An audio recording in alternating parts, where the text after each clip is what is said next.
thought I'd go deeper into addiction. Now, you can see addictive tendencies in astrology. You can see it in the chart. So there are more addictive signs than others, and more addictive planets and asteroids that can kind of show these things. But you have to first understand where addiction comes from.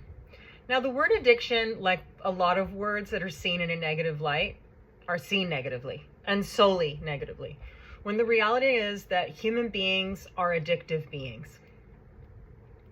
And that's what keeps us going, keeps us doing and being and creating and whatever. The time that addiction is bad is when you're doing things that are self-destructive. And the self-destructive stuff, I feel like, is really interesting. I think it isn't one simple thing. I'm not saying that it is. But it often stems from, and I mentioned this yesterday, but it stems from either feeling like outcasted or misunderstood, or like there's something wrong with you, or a disconnect, or something. There's something about you that feels disconnected with your group, you know, with your peer group, your family, whatever. And a lot of this stuff does stem from like evolutionary things. Like in the past, it was dangerous, it was life-threatening for us to go against the collective, because it means that we might have been pushed out of the caves and it was freezing and you'd die, right?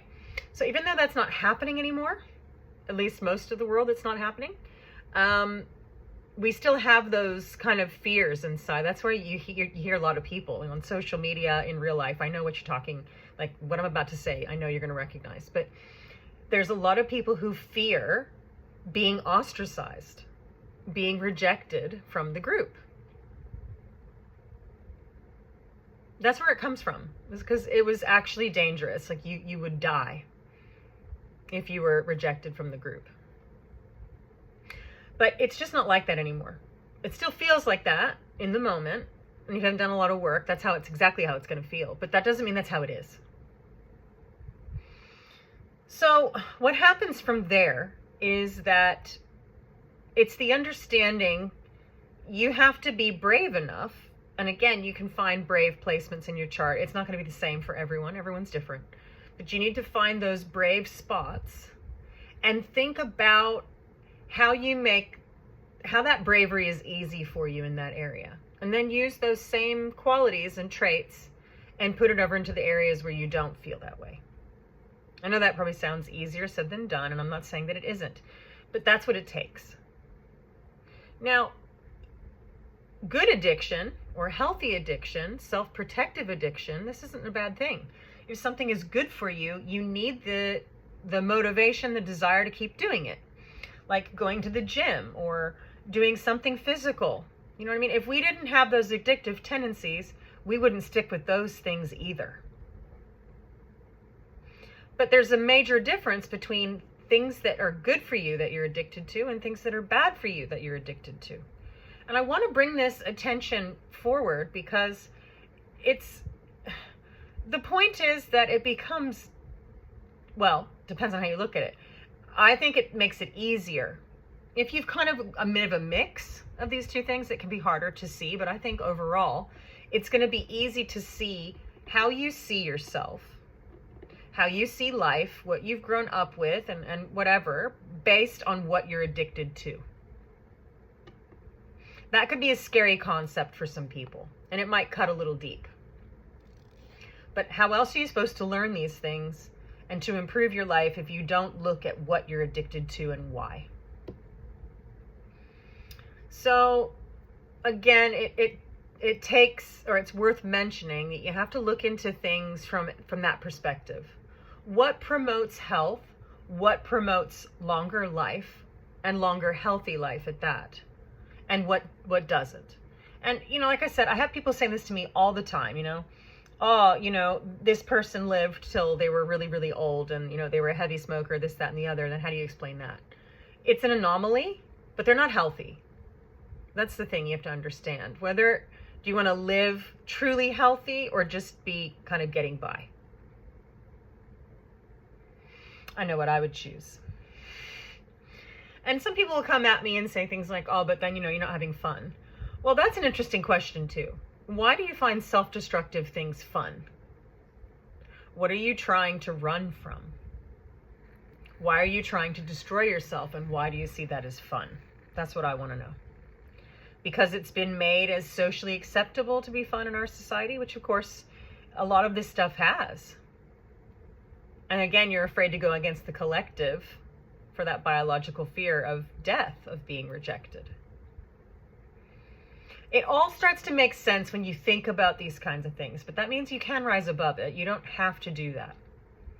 You can rise above your basic survival, fear, anxiety-based instincts. And then you can move into a more thriving area. Like, we're lucky in this era. We have huge amounts of information, availability to live the way we want to live. We're not in survival mode. A lot of people perpetually live like that, but we don't have to. There's many places in the world where you don't have to live in those states. So it's, I think, making those connections and figuring out what parts of yourself do you not like, that you genuinely have a problem with, and which areas do you like genuinely. Like, what parts of yourself do you think really, really shine? Like I said, there's some particular signs that are just hard on themselves. Virgo, I think, would be top of the list. This sign, no matter what, always feels like they never do anything good enough.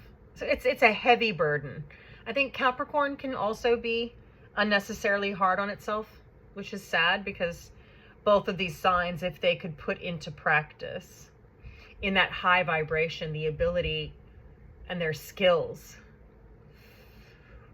not many things couldn't be created or conquered or so it's interesting. It is. It's interesting from that point of view. But there obviously are other signs that are also difficult or hard on themselves for that, right?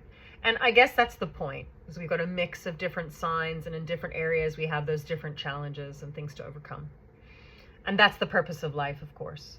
But that makes me come back full circle. What kind of life do you want to live?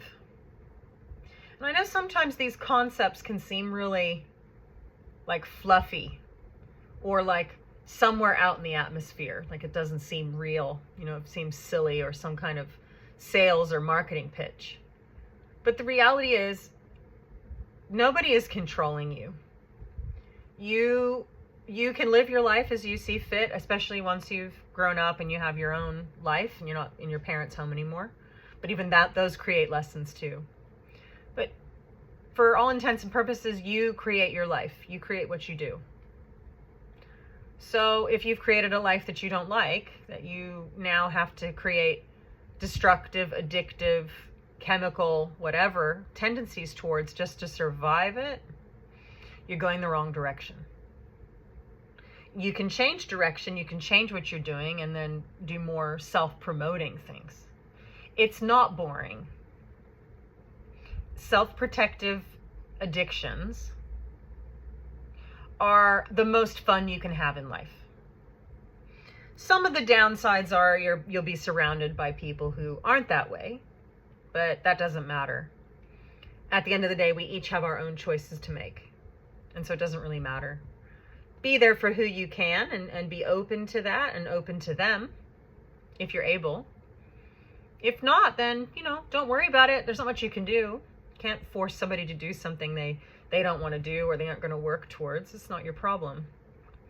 So, keep that in mind and work through why you partake in self-destructive addictions and how you feel after you do each of them.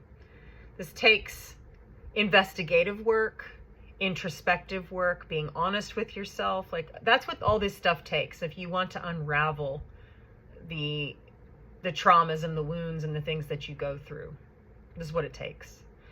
But it's worth it in the end, even if it's hard in the interim.